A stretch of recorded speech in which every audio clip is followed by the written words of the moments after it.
Bismillahirrahmanirrahim. Yang saya hormati Ketua UMKM Lembaga Kajian Nawacita Bapak Darmawan Jayusman beserta jajaran, Direktur Pengembangan Produk Ekspor di Jenpen Ibu Olvi Andrianita, Konsultan dan Pembina UMKM Bapak Rahim Jabar, Penasehat Indonesia Taiwan Business Council Bapak Harman sendiri, pelaku bisnis dan hadirin yang berbahagia. Assalamualaikum warahmatullahi wabarakatuh. Selamat siang dan salam sejahtera untuk kita semua. Puji syukur kehadirat Allah Subhanahu wa Ta'ala yang telah memberikan rahmat, kesehatan dan kesempatan kepada kita semua, sehingga pada hari ini kita dapat hadir pada kegiatan webinar dengan judul Penguatan Branding UKM Berorientasi Ekspor di Era New Normal. Dalam situasi pandemi dan memasuki tahapan kehidupan normal baru saat ini, Kementerian Perdagangan terus memfokuskan untuk mengamankan dan memperkuat pasar dalam negeri, serta menjaga neraca perdagangan melalui penguatan peningkatan ekspor non-migas dan pengelolaan impor. Dalam upaya penguatan peningkatan ekspor, pemerintah terus melakukan berbagai terobosan dengan melakukan pemetaan produk dan pasar ekspor, penguatan promosi dagang termasuk bisnis matching baik offline maupun online, serta SDM ekspor untuk peningkatan pengembangan produk ekspor.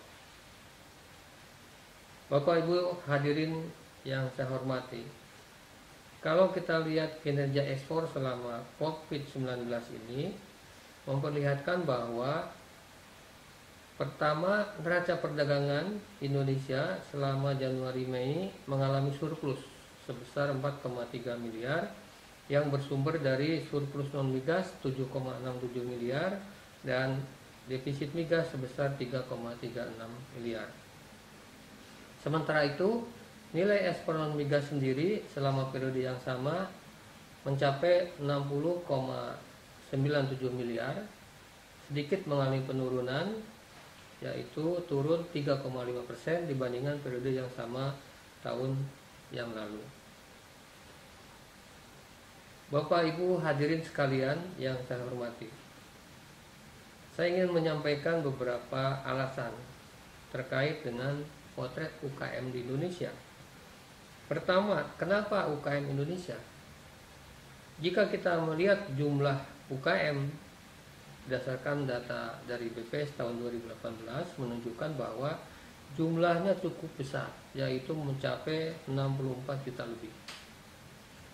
Tentu UKM ini baik dari sisi jumlah khususnya memiliki peran penting dalam perekonomian Indonesia, karena kontribusi UKM dari jumlah tersebut terhadap PDB mencapai sekitar 61% dari total PDB. Lalu nilai ekspor non-migas UKM sendiri ini relatif masih kecil, yaitu hanya 14,37% dari total ekspor non-migas nasional. Lalu yang kedua, kenapa harus ekspor? Bapak Ibu sekalian, kalau kita sering mendengar bahwa Indonesia adalah pasar yang besar dengan jumlah penduduk sekitar 269 sampai 270 juta orang, memang benar. Tetapi ekspor pasarnya jauh lebih besar dari itu.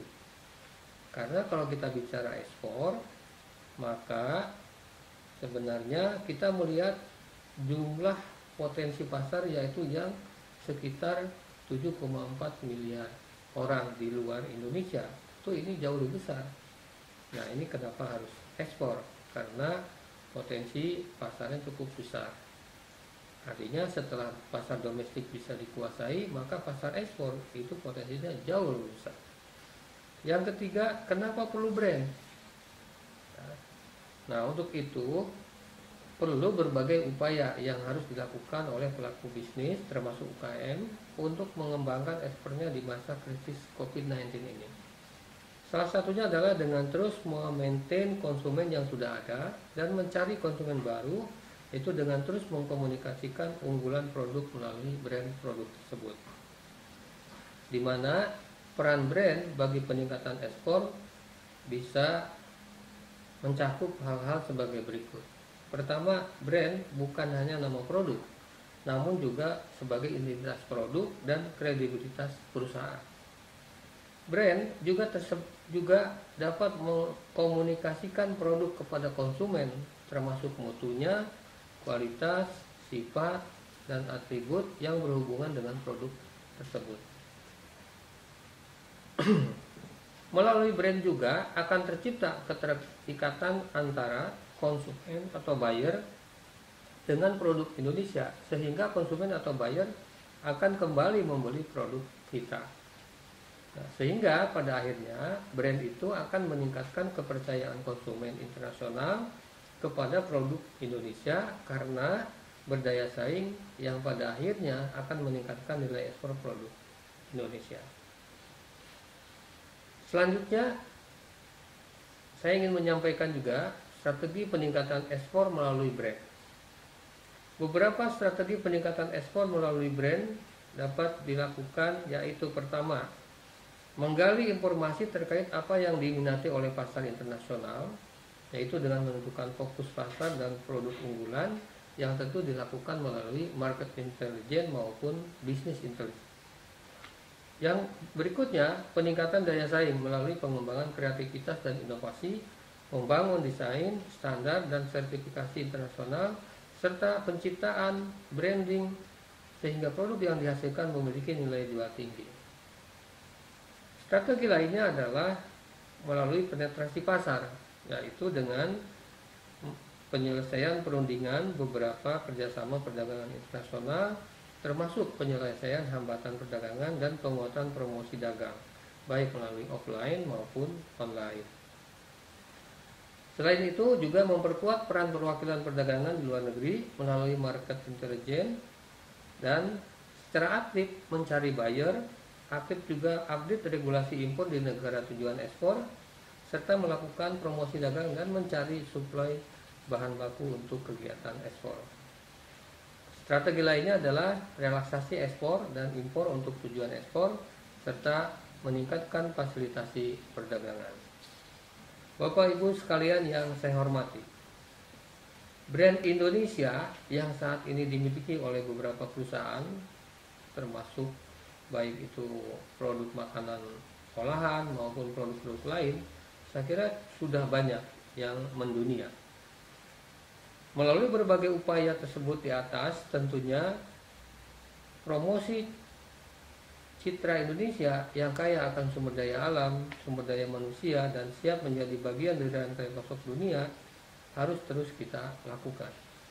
Untuk itulah diperlukan sinergitas antar lembaga pemerintah untuk mempromosikan perdagangan, pariwisata, dan investasi yang ada di Indonesia kepada dunia internasional.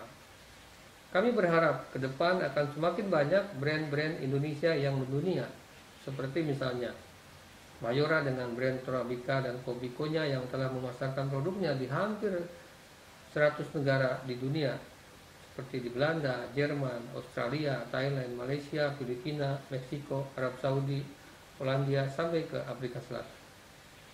Begitu juga dengan Indofood, dengan brand Indomie yang telah menjangkau lebih dari 80 negara, baik di Eropa, Timur Tengah, Afrika, hingga Amerika. Gajah Tunggal dengan brand GT Radial yang juga telah didistribusikan ke lebih dari 80 negara di dunia. Produk lain adalah dari PT atau grup April dengan brand Paper One yang telah memasarkan produknya ke lebih dari 70 negara di dunia, termasuk Amerika Serikat, Eropa, Jepang, Singapura, Malaysia, Cina, Timur Tengah, India, Eropa, Hong Kong, Jepang, Australia, Selandia Baru, Thailand, dan Korea Selatan. Bapak Ibu hadirin sekalian yang saya hormati, kegiatan pada hari ini secara langsung tentu saja mendukung program pemerintah untuk meningkatkan ekspor non-migas Indonesia. Lebih jauh, kami juga mengharapkan melalui kegiatan ini akan memberikan motivasi untuk munculnya brand Indonesia yang global dengan produk-produk ekspor inovatif dan berkualitas sesuai dengan standar internasional sehingga dapat diterima di pasar lokal maupun pasar global. Akhir kata, saya mengucapkan selamat mengikuti webinar penguatan branding UKM berorientasi ekspor di era new normal. Webinar hari ini adalah langkah awal untuk kemudian kita bisa menggali dan mendiskusikan lebih jauh dan lebih fokus lagi untuk isu-isu spesifik pengembangan ekspor UKM Indonesia. Terima kasih. Wassalamualaikum warahmatullahi wabarakatuh.